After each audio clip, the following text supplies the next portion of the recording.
Hey, what's going on, everybody? It's the CD guy, Johnny Z here. Thank you so much for tuning back into the channel. Last night was the annual Grammy Awards, the one night a year where all of the most popular musicians come together to celebrate all of the radio-friendly unit shifter that's been released over the past year. And quite frankly, I could care less about the awards part of the show because, rock and metal don't even make it onto the televised event anymore.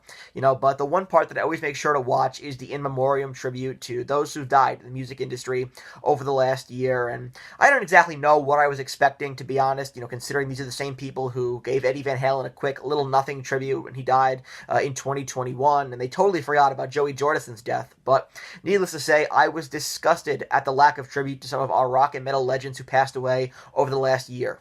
Where was the mention of Paul Di'Anno, or Jack Russell from Great White, or John Sykes? I mean, probably most egregiously, John Sykes was not even acknowledged in this In Memoriam tribute. One of the most underrated, guitarists in rock history, in my opinion. And he helped to make Whitesnake sound exciting, and I figured the Grammys weren't aware of his work with Tygers Of Pan Tang or Thin Lizzy, but I assumed that Whitesnake 87 was commercial enough for them to take note, but obviously it wasn't, and I think this album, right, Whitesnake 87, would be very different without John Sykes and his playing, would be a less successful record. And that's not a knock on David Coverdale or the rest of the band, the rest of that lineup, but it was Sykes' playing that made that album energetic, and did he even get an acknowledgement during the In Memoriam segment? Not once. Paul Di'Anno, of course, one of the most important figures in the new wave of British heavy metal, and, his work laid the foundation for that classic Iron Maiden sound on the first two albums on Iron Maiden and Killers, and he passed away late last year, no mention whatsoever.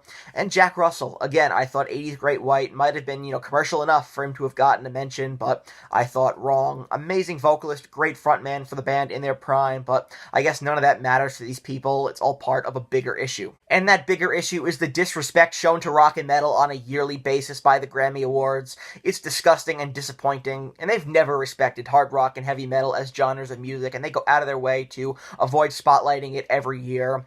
The Grammys are a popularity contest, and rock and metal just isn't mainstream enough anymore, and the truth is, they've never respected rock and metal. From the time Jethro Tull won for Best Hard Rock and Metal Performance in 1989 instead of Metallica's And Justice for All, which, I have nothing against Jethro Tull, I love Tull, but Crest of a Knave should have never won over Justice. All the way to 2017, when Megadeth won Best Metal Performance for Dystopia, and they walked onto the stage while Master of Puppets was playing over the loudspeaker. Just, why, man? It's one big joke after another. It's a disgrace to the music and the musicians who influenced so many, and then again, their target audience is Taylor Swift fans who lose their mind when she makes a 10-minute song, who've never heard a Dream Theater song in their lives. The treatment of rock and metal by the Grammys every year is beyond disappointing, but quite frankly, we should just get used to it. I know I sound like an old man yelling at clouds, right? But the fact of the matter is, rock and metal are never going to be acknowledged in a proper way by the Grammy Awards, and the way that they ignored the death of John Sykes and Jack Russell and Paul Di'Anno, it's very disappointing. It's grossly disrespectful in my opinion, but